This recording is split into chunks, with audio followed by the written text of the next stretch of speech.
Hello everybody, it is Jess and welcome back to my channel. Thank you so much for being here today. In this video I am going to talk about the last few books that I read in April. So I did do a mid-month wrap-up in April because at that point I had already read about 5 books, I think it was, halfway through the month.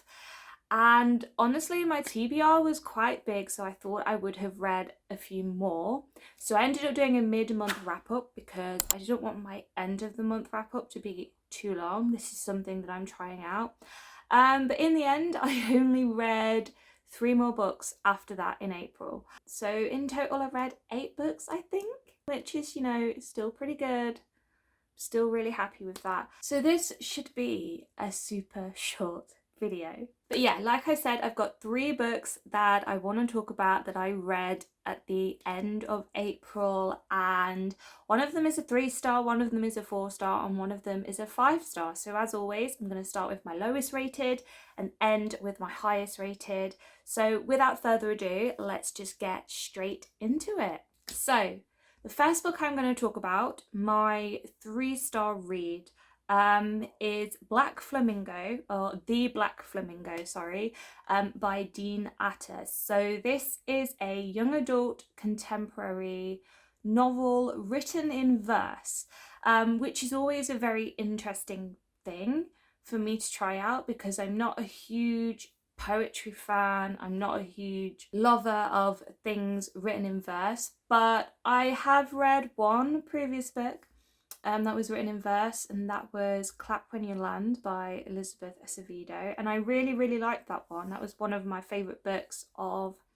2020, I think. So I am definitely more open to trying these kind of things out, and I liked this one. I can see why people are really drawn to this book and why people have so much love for it. It's just, I am not the target audience for it at all, so I was never going to connect to it in a way that other people have. Essentially, this book follows Michael, and we are following him from the age of 5 or 6, I think, actually probably a little bit older than that, but we're following him from when he's a young child up until the point he reaches 18, 19, maybe a little bit older than that, and he goes off to university.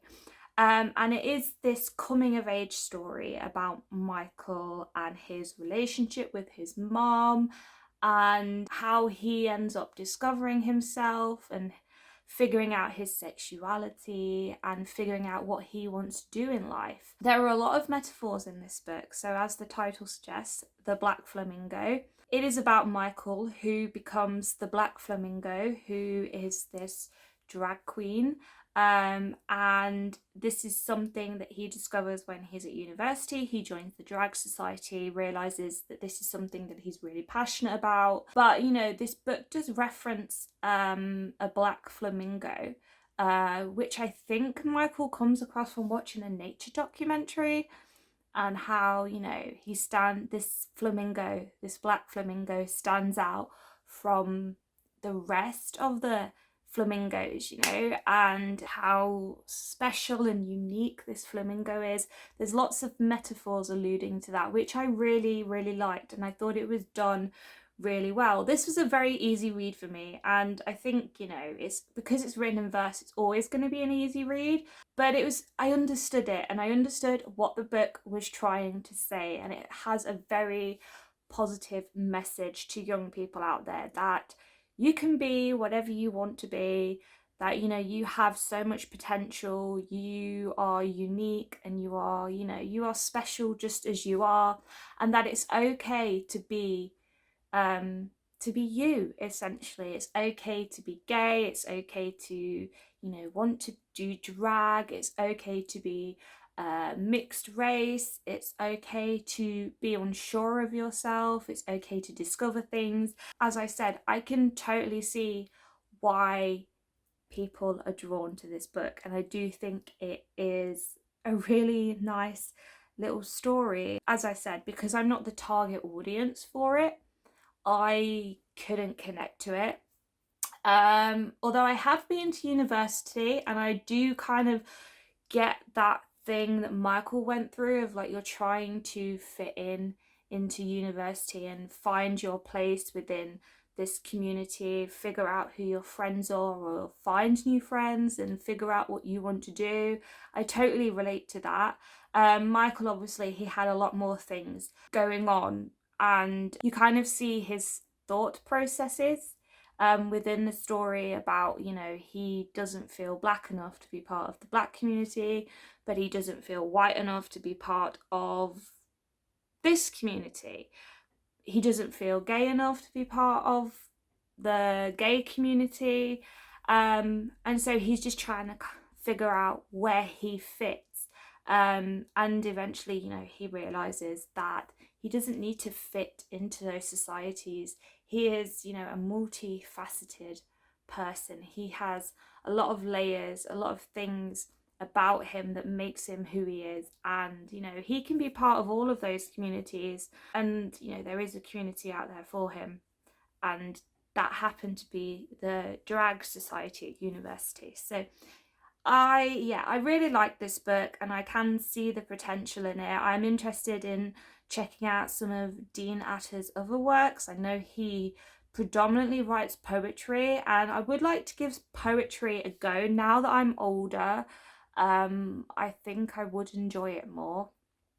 So that's something that I can think about in the future. Let's move on to my 4-star read of the last half of April, The Burning God by R.F. Kuang. So this is the third and final book in the Poppy War trilogy. We are following a girl called Rin, who in the first book took a test to try and get into this elite military school, and when she gets there, you know, she learns a lot about the history of her country and military strategy, but she also learns about shamanism, and she finds out that she is a shaman and she can wield the power of this god. And you know, it's set to the backdrop of this huge war, the third Poppy War. Yeah, I mean, I can't talk about this without spoiling it, which is really frustrating because there are so many things within this book that I want to talk about. But again, I really, really enjoyed it. I didn't enjoy it as much as the first 2 books. And the thing that really got me was the ending. I am not happy with this ending. If you've read it, you will understand why. Or maybe you won't understand why. Maybe you are happy with the ending, unlike me. I don't know. But I felt like 3 main protagonists in this story were done really dirty. I feel like Rin especially was done really dirty, and it just kind of, I don't want to say ruin the series for me, because it definitely did not ruin the series, but it definitely left me feeling unsatisfied, to say the least. I would have done it differently, but you know, I didn't write this book. There was no way I would have been able to have written anything this good. So who am I to, you know, who am I to criticize?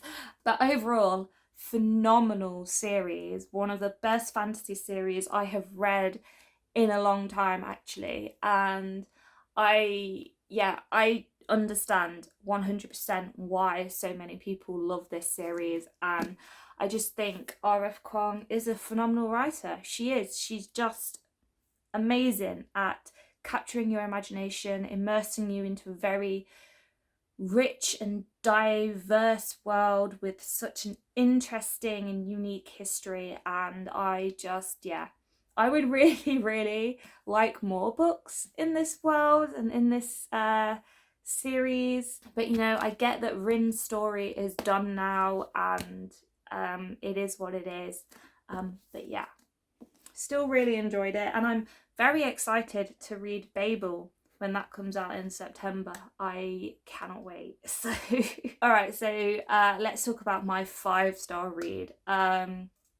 Crooked Kingdom by Leigh Bardugo. I love this book so much. I love all of the characters within the Six of Crows duology. They are all so much fun and such a joy to read. And I loved Six of Crows last year. I felt like this book was going to be good, but I didn't think it would be as good or better than Six of Crows, but it was better. I did feel that the plot in Crooked Kingdom was a lot more refined than it was in Six of Crows. I do think this one is slightly better written and better paced and just better thought out. The duology as a whole, really enjoyed it.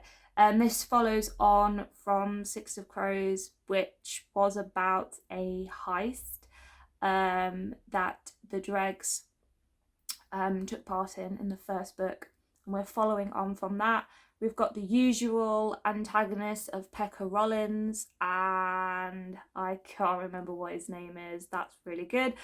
And we get a lot more of a look into the characters' backstories. I mean, we got some of that in Six of Crows anyway, but in this one I felt like we got a lot more backstory on some of the characters. There's Jesper's dad who shows up in this book, which was really cool. We get to learn more about Inej and her family. We get to learn a bit more about Kaz and the things that he's been through and the stuff that kind of motivates him, that drives. I just thought all of the characters were really well written, which is definitely the strong point of this duology. Definitely some of the best writing that Leigh Bardugo has done. I mean, I've not read the next duology in the Grishaverse, which is King of Scars and A Rule of Wolves, I think is what it's called. I'm planning to read those ones next. Yeah, I really enjoyed this. I read this while I was away in London.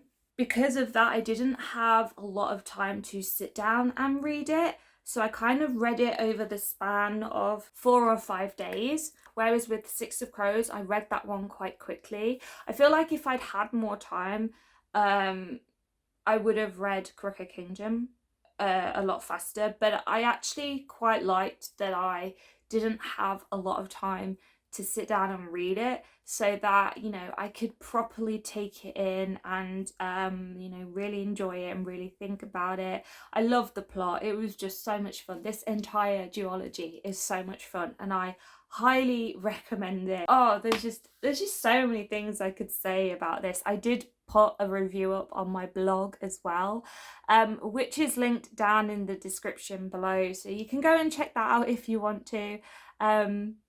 But yeah, very well deserved 5 stars, and I can't stop thinking about it. All right, guys, so that was my end of April wrap up. As I said, I did do a mid-month wrap up, and I will have linked that up there somewhere, so you can go and watch it if you want to, so you can see what my thoughts were on all of the other books that I have read. I'm planning to do a mid-month wrap-up every month now, I think, just because it's a lot easier for me to keep track of all the things I've been reading and reviewing, and it doesn't take me as long to film and edit.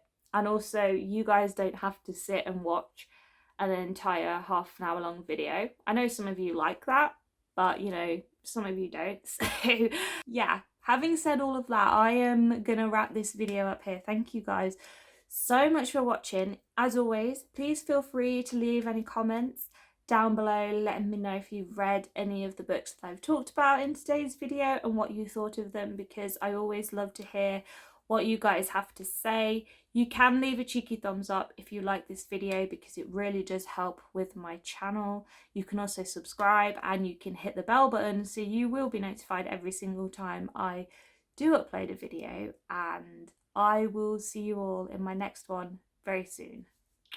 Bye guys.